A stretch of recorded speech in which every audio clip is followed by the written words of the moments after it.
क्या आपने कभी किसी को देखा है जो आपके सामने शांत खड़ा तो है, मुस्कुराता भी है, पर उसकी आंखों में, उसके बैठने के ढंग में, बात करने के अंदाज में कुछ छुपा हुआ सा लगता है? सोचिए, अगर आपको ये कला आ जाए कि आप बिना एक भी शब्द सुने लोगों की सच्चाई, उनके इरादे, उनका डर या जोश, उनके सिर्फ शरीर की भाषा, छोटी मुस्कान, हल्की भौहें, उंगलियों की हरकत, बैठने का तरीका, इन सब से पढ़ सकते हैं। यही तो है असली दुनिया की पढ़ाई। कितनी ही बार कोई हाँ कहता है पर दिल से ना बोल रहा होता है। कोई दोस्त आपकी बात मान तो लेता है पर बॉडी लैंग्वेज से सारा राज खुल जाता है। Read people like a book किताब इसी अनकहे जज्बात, बॉडी लैंग्वेज की गहराई सिखाती है, जो हर प्रोफेशनल और पर्सनल रिश्ते, दोस्ती, यहां तक कि दुश्मनी की पहचान में भी आपके काम आ सकती है। इस वीडियो में हम जानेंगे कि कैसे छोटे छोटे इशारों में छिपा है इंसान का पूरा मन और उसका सच। बॉडी लैंग्वेज सिर्फ झूठ या सच पकड़ना नहीं, बल्कि जिंदगी के हर रिश्ते की समझ, बातचीत और कनेक्ट को गहरा बनाने का असली मंत्र है। आइए, बिना देर किए सीखें कैसे हर कोई बन सकता है एक सोशल जीनियस। बस पढ़िए लोगों को किताब की तरह। चैप्टर 1, ओपननेस, खुलापन, ईमानदारी और भरोसे का रहस्य। हम अक्सर ऑनेस्टी को सिर्फ बयानों या वादों से पहचानते हैं, लेकिन अक्सर उसका असली आईना होता है ओपननेस, खुलापन। जैसे ही कोई इंसान सच में किसी से कुछ भी नहीं छुपा रहा, उसकी बॉडी पहले ही कह देती है, मैं क्लियर हूं। इंसान जब पूरे कॉन्फिडेंस और भरोसे के साथ सामने आता है, उसके छोटे छोटे जेस्चर खुद बोलते हैं। दोनों हथेलियां सामने, हाथों की छोटी मोटी हरकतें, लिखते या बोलते वक्त कंधों का सीधा रहना, कोट या जैकेट के बटन खोलना, कुर्सी के आगे झुकना, मुस्कान में सहजता। बच्चे जब खुशी से दौड़ते हैं, उनके दोनों हाथ हवा में खुले होते हैं। यही ओपननेस का प्यूरेस्ट रूप है। ऑफिस या फैमिली मीटिंग में कोई सदस्य या बॉस अगर डील के वक्त टेबल की ओर हल्का झुके, हाथ फैलाए, बिना चुपके मुस्कुराए, समझ लीजिए नीयत साफ है, डिस्कशन ऑनेस्ट हो रही है। इसका उल्टा, अगर कोई इंसान हाथ जेब में छुपाए, आंख बचाए, कंधे सिकुड़कर बैठे, तो समझ लें वो कुछ छुपाने या गिल्ट में है। TIP section 1।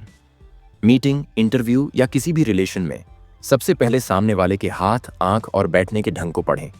पूरी ओपननेस दिखे तो बातचीत में डेप्थ, ट्रांसपेरेंसी और भरोसा आसानी से बनता है। खुलापन, सच और भरोसे का फास्ट ट्रैक। Chapter 2, defensiveness. जब मन में डर या प्रतिरोध हो, कभी गौर किया, जब इंसान खुद को किसी बहस, सवाल या डर से घिरा महसूस करता है, तो बिना बोले या चिल्लाए वह अपने दोनों हाथ सीने पर बांध लेता है। क्रॉस्ड आर्म्स, यह दुनिया के हर कोने में सबसे पावरफुल डिफेंसिवनेस का इशारा है।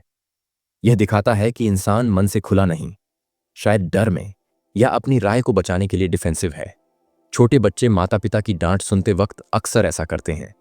ऑफिस में जब किसी को नई जिम्मेदारी पर भरोसा ना हो या टीम लीडर का आइडिया समझ ना आए, तो हाथ अपने आप सीने पर चले जाते हैं। बड़े बुजुर्ग भी जब दलील से परेशान होते हैं, यह स्थिति लेते हैं। मजेदार बात यह है कि ग्रुप मीटिंग में एक आध लोग डिफेंसिव पोस्चर लें तो समय के साथ बाकी सदस्य भी ऐसा करने लगते हैं, और यह ग्रुप की एनर्जी को डाउन कर देता है। हर बार सामने वाला डिफेंसिव है तो क्लासिक गलती होती है। हम बात और स्ट्रांग या तेज कर देते हैं, समझते हैं इससे वो मान जाएगा, जबकि उसका दिमाग आपके लिए बंद हो जाता है। सही तरीका यह है कि टोन को हल्का करिए, डायलॉग को सॉफ्टर बनाइए, कभी कभी अपनी बॉडी लैंग्वेज बदलें, खुली हथेलियां करें, बैठने का ढंग थोड़ा रिलैक्स करें या सीधा सवाल कर लें। लग रहा है आप थोड़ा असहज हैं, कोई चिंता है? TIP सेक्शन 2, डिफेंस की बॉडी लैंग्वेज देखिए। उसी वक्त वाणी सॉफ्ट, मुस्कान जेन्युइन और बातचीत का विषय थोड़ा डाइवर्टेड कर दीजिए। जितना जल्दी आप निगेटिव एनर्जी को समझेंगे, उतना ही क्विकली वह इंसान खुलने लगेगा। Chapter 3, evaluation. मन ही मन गिनती, सोच, समीक्षा। अब बात करते हैं उस बॉडी लैंग्वेज की जो दिखाती है कि इंसान गहराई में सोच रहा है। इवैल्यूएशन। इंटरव्यू, क्लास या काउंटर पर अगर कोई सामने वाला खुद की ठुड्डी पर हाथ रखे, उंगली गाल पर दबाए और हल्की सी नजर साइड या ऊपर उठाए, समझिए वह आपकी बातों का विश्लेषण कर रहा है। यह पोस्चर डिसीजन मेकिंग को दर्शाता है। इंसान ऑप्शंस तोल रहा है, प्रोज कॉन्स गिन रहा है। महिलाओं में हल्का सिर झुकाना, दिलचस्पी से आगे झुक जाना, बिना ज्यादा संपर्क के इसी इवैल्यूएशन का रिफाइंड रूप है। चार्ल्स डार्विन से लेकर आज तक यह स्टडीड है कि जब कोई चीज जेन्युइनली इंटरेस्टिंग हो, दिमाग सबकॉन्शियसली इसका इशारा बॉडी से करता है। पर जैसे जैसे इंफॉर्मेशन ओवरलोड होती है, पोस्चर बदलता है, सिर सीधा, रीढ़ सीधी, आंखें इधर उधर, या बार बार एग्जिट घड़ी, दरवाजा, पैरों का रुख की ओर बढ़ता है। अगर आपको लगे कि आपके सामने वाला आपके हिसाब से फुली फोकस्ड नहीं या बार बार दृष्टि बदलता है, तो जान लीजिए अब इंफॉर्मेशन बहुत हैवी हो गई है या उन्होंने दिलचस्पी खो दी है। TIP section 3। जब आपको लगे सामने वाला लंबे समय से इवैल्यूएशन पोस्चर में है, पॉजेस डालें, वैलिडेट पूछें, क्या आपको यह ठीक लगा या कोई संदेह है? अगर नॉन वर्बल बोर्डम बढ़े तो डिस्कशन या तरीका बदल दें। Chapter 4, suspicion and secretiveness. छुपाव, छटपटाहट और मन की उलझन। जब इंसान कुछ छुपा रहा होता है या जरा भी शंका में है, सबसे पहले उसकी बॉडी अनजाने में रिवील कर देती है। बहुत बार ऐसा होता है कि किसी से बात करते हुए उसके पैर अचानक दरवाजे की दिशा में मुड़ गए या शरीर हल्का सा बैठने से दूर हो गया। कोई बार बार आंख चुरा रहा है, सिर दूसरी ओर कर रहा है, या अपनी उंगलियां, नाक या होंठ बार बार छू रहा है। ये सभी संकेत हैं सस्पिशन या सीक्रेटिवनेस के। इंटरव्यू में या दोस्तों के साथ कोई जब बिना कारण बॉडी पीछे करके पैर बाहर करता है या कमरों में जाते ही टेबल से दूर बैठता है, मान लीजिए अंदर कुछ असहज या छुपा है। एक छोटा सा किस्सा। एक स्टूडेंट जब अपने पसंदीदा लेखक की किताब पर राय देता है और बातों बातों में नाक खुजाने लगता है, बाद में सच निकलता है कि उसने वो किताब पूरी पढ़ी ही नहीं थी। ऐसे अनोखे जेस्चर्स बॉडी लैंग्वेज को डिकोड करने का सबसे ईमानदार जरिया है। कई बार बातचीत खींचने लगे या सामने वाले जेस्चर से आपको लगे कि वह वहां रहना नहीं चाहता, तो बेहतर है डिस्कशन को टाइट ना पकड़ें, बल्कि हल्का फुल्का माहौल बनाएं या उनको जाने दें। TIP section 4। अगर बार बार सस्पिशन, छुपाव या स्केप के बॉडी सिग्नल्स दिखें तो सीरियस टॉपिक पर जबरदस्ती न रहें, वरना रिलेटेबिलिटी खत्म हो सकती है। ओपन एम्पैथेटिक अप्रोच छोड़िए और अवसर देखते ही पर्सन को सहूलियत दीजिए। चैप्टर 5, रेडीनेस, पूरी तैयारी का संकेत। जब इंसान अपने शरीर पर फोकस कर एक्टिव पोज में आ जाए, जैसे हाथ कमर पर, कुर्सी से आगे की ओर झुककर बैठना या उस टेबल का किनारा मजबूती से पकड़ना जिसमें वह बैठा है, तो यह सब रेडीनेस यानी एक्शन के लिए बिल्कुल तैयार होने के इशारे होते हैं। एथलीट मैदान में उतरने से पहले अक्सर इसी मुद्रा में होते हैं। छात्र जब सवाल का जवाब देने वाले हैं तब हाथ खड़े रहते हैं, और ऑफिस में यदि टीम मीटिंग में कोई सदस्य टेबल की ओर झुककर अपने पॉइंट पर जोर दे रहा है, तो समझिए उसकी पूरी ऊर्जा और फोकस उन्हीं पलों में है। कई बार लोग अपने गोल्स और जुनून का इशारा भी रेडीनेस से देते हैं। बिलिंग डेस्क पर कस्टमर आगे झुकता है, सेल्स पर्सन जान जाते हैं कि अब सौदा होने वाला है। रियल लाइफ में अगली बार जब किसी को टेबल के कोने पकड़ते या कुर्सी के आगे बैठे गहरे देखो, तो समझो वह पूरी तरह फैसले, एक्शन या समर्थन को तैयार है। TIP। बातचीत, प्रेजेंटेशन या नेगोशिएशन में जब अपने सामने ऐसा रेडीनेस देखें तो तुरंत डिसाइसिव मूव प्लान करें। इसी मौके पर सलाह या प्रस्ताव रखना फायदेमंद है।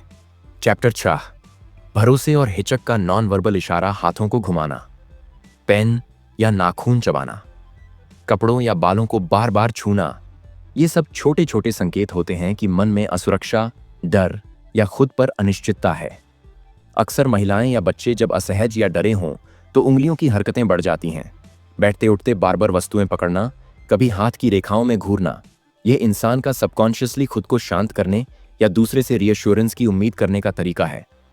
ऑफिस मीटिंग में कोई सदस्य कप को ढाल की तरह घूरता है, स्टूडेंट्स एग्जाम की चर्चा में नाखून चबाते हैं, ये सब फिक्र, हिचक या मन की उलझन के सिग्नल्स हैं। TIP। ऐसे संकेत दिखें तो तुरंत भरोसा दिलाने वाली बॉडी लैंग्वेज या जेंटल सवाल अपनाएं। सब ठीक है? कोई टेंशन हो तो बोलिए। इससे सामने वाला खुलकर अपनी बात कहने लगेगा।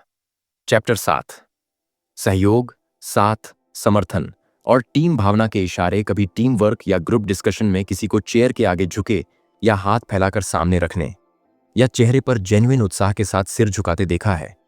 ये जेस्चर्स कोऑपरेशन के हैं। जब कोई सामने वाला खुलकर रुचि दिखाते हुए अपनी बॉडी दूसरी तरफ को देता है। फेस टू फेस जेस्चर्स, खुले हाथ, कोट के बटन खोलना, छोटी छोटी नेक बोज, इन सब का मतलब है सामने वाला दिल से आपकी मदद, डिस्कशन या प्रपोजल को ओपन और पॉजिटिव माइंडसेट के साथ सुनव मान रहा है। बायर सौदा साइन करने के वक्त एक्साइटमेंट में कुर्सी आगे खिसका लेते हैं। बच्चे टीचर के सवाल पर ईगर मूड में इंपेशेंस के साथ कंधे आगे रखते हैं। इन सिग्नल से हमेशा ग्रुप मूड और इंडिविजुअल इंटेंट पता चलता है। TIP। छोटी मीटिंग या डिस्कशन में सामने वाला इस रवैये में दिखे तो ओपन बात रखें, उसके सुझाव लें, आइडियाज शेयर करें। यह सम्मान, म्यूचुअल ट्रस्ट और सफल आउटकम बढ़ाता है। चैप्टर 8, फ्रस्ट्रेशन, जब मन में झुंझलाहट और असंतोष हो, जब बातचीत में कोई अपने हाथ टाइट दबा ले, टेबल या अपनी कुर्सी को क्लेंच करे, लगातार उंगलियां या मुट्ठी बंद करे, ये फ्रस्ट्रेशन, असंतोष या ठहराव के इशारे होते हैं।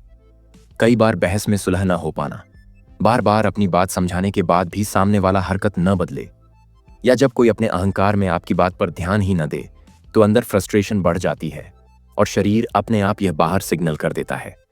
बच्चा गुस्से में खिलौना टेबल पर पटक देता है, या कोई कॉलीग डिस्कशन के आखिर में चेहरा सख्त, हाथ सख्ती से कहीं टिकाए नजर आता है। इन्हें इग्नोर करने से टेंशन और बढ़ती है। TIP, ऐसे वक्त पर माहौल हल्का करें, बात की गति कम करें। मुट्ठी बांधने, टेबल पीटने वालों से सीधे सवाल करने की जगह एक पॉज, डांस, ब्रेक दें। सॉफ्टनेस, सपोर्ट और थोड़ी लेवडीनेस फ्रस्ट्रेशन को जल्द हल्का कर देती है। चैप्टर 9, आत्मविश्वास का साइंस बैठने और चलने से झलकता है। कभी देखा है कोई बॉस या टीम लीडर मीटिंग में या होशियार विद्यार्थी क्लास में खुद में बहुत संतुष्ट बैठा है, सिर ऊपर, बॉडी बिल्कुल खुली, दोनों हाथ टेबल पर या फिंगर स्टेपलिंग स्टीपल करते हुए। ये सारे कैरेक्टर सटीक कॉन्फिडेंस के सिग्नल हैं। स्टीपलिंग यानी उंगलियों को जोड़कर मंदिर की तरह बनाना। आमतौर पर वही करते हैं जो अपनी बात, फैसले और क्षमता पर पूरा नियंत्रण पाते हैं। महिलाएं इस जेस्चर का सटल फोल्डेड वेरिएंट अपनाती हैं, अपने हाथ लेप में रखकर या हल्का शरीर पीछे करके।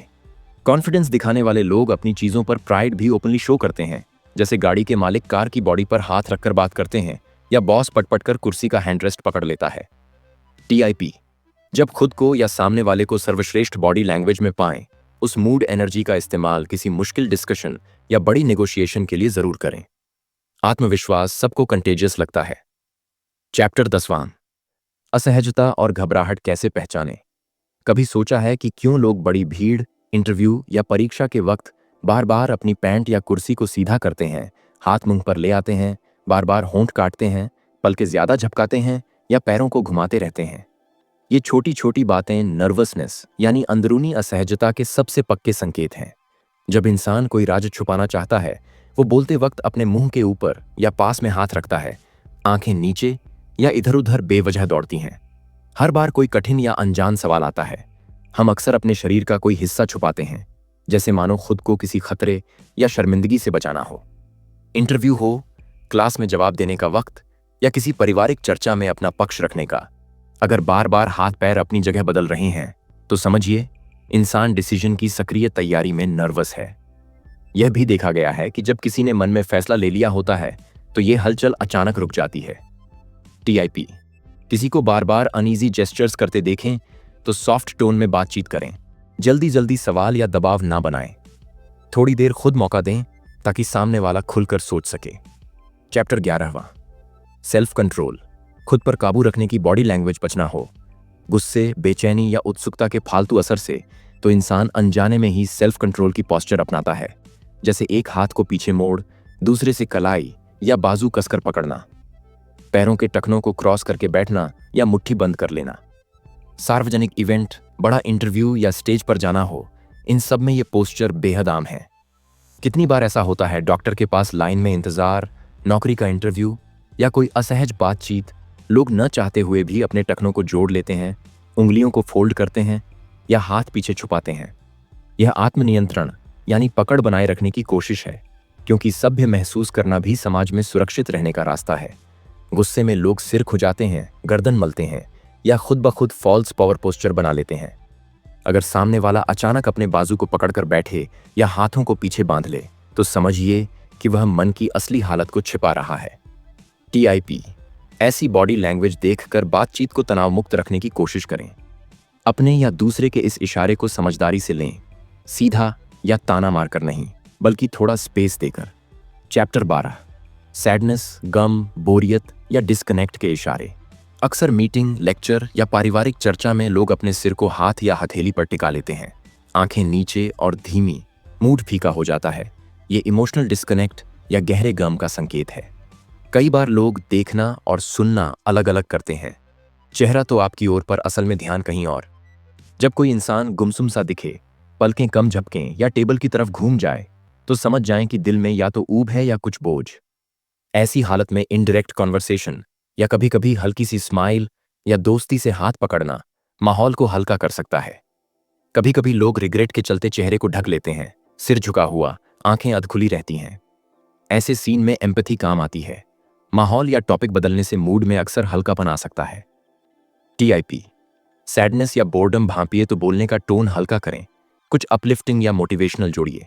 छोटे पॉजिटिव रिमार्क्स, रियल अटेंशन और पार्टिसिपेशन बड़ा फर्क कर सकते हैं। चैप्टर 13वां, एक्सेप्टेंस, अपनापन, भरोसा और जुड़ाव के असली संकेत। अब आते हैं सबसे सुंदर और सबटल संकेत पर, एक्सेप्टेंस। कोई अपनी बात या समर्थन जताने के लिए हल्के से हाथ छाती पर रखता है, मुस्कुरा कर देखता है या दोस्ती भरी हल्की टच देता है। यही है असली अपनापन। हमारे संस्कार में हाथ छाती पर रखने की विधि आधुनिक नहीं, प्राचीन है। यह वफादारी, ईमानदारी या जुड़ाव का सेंचुरीज ओल्ड इशारा है। स्कूल में प्रतिज्ञा लेते वक्त, झंडे को सलामी देते वक्त या किसी से दिल से आई एम विथ यू कहते वक्त हम यह करते हैं। रिश्तों में असली कनेक्शन टच से बनता है। स्कूल का दोस्त शोल्डर पर हाथ रखता है, परिवार झगड़े के बाद हल्का छूकर मनाता है। यह सब एक्सेप्ट और ट्रस्ट के प्योर साइंस हैं। कई बार सडन शॉक या एंग्जाइटी में महिलाएं भी हाथ छाती पर ले आती हैं। यह या तो सपोर्ट का इशारा है या इमोशनल एक्सप्रेशन का। टीआईपी, जब आप या कोई व्यवहार में एक्सेप्टेंस दिखाएं, उस भाव को गहरा अप्रिशिएट करें। रेसिप्रोकेट वापसी में अपनापन करें। छोटी जेस्चरल जीतें रिश्तों को मजबूत बनाती हैं। अब अपने अंदर सोचिए, पूरी समरी के बाद क्या महसूस हो रहा है। अब आप सिर्फ शब्द नहीं पढ़ पाए, बल्कि असली सोशल इंटेलिजेंस को अनलॉक किया। हर बॉडी लैंग्वेज, हर छोटी मुस्कान, बेचैनी, अपनापन, सपोर्ट, डर या हिचक अब समझ सकते हैं। असल में इंसान एक खुली किताब जैसा है, जिसे सही नज़र, सच्ची एम्पैथी और थोड़ा अभ्यास चाहिए। 3 बातें हमेशा याद रखिए। 1, हर इंसान कोई ना कोई नॉन वर्बल इशारा करता है, उसे पढ़ना सीखिए।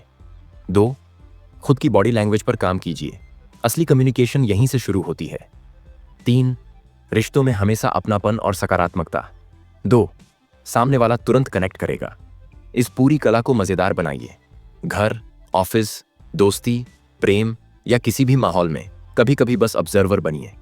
हर दिन 2-3 नई बॉडी लैंग्वेज पकड़िए, अपने नोट्स बनाइए या खुद से चैलेंज करिए कि आज कितने इंसानों की फीलिंग्स वर्ड्स से पहले आपने डिकोड की। भरोसा रखिए।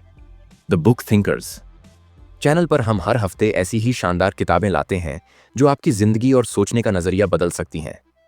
वीडियो पसंद आया हो तो सब्सक्राइब करें, कमेंट में बताएं आपकी लाइफ में कौन सा बॉडी लैंग्वेज मोमेंट सबसे खास रहा या कब आपने गलत या सही समझा। और अगली बार मिलेंगे रिश्तों, प्रोफेशनल लाइफ या आत्मविश्वास से जुड़ी किसी नई किताब, आइडिया या जज्बात के साथ। याद रखिए, हर इंसान किताब है। पढ़ना, समझना और दिल से जुड़ना सीखिए। धन्यवाद।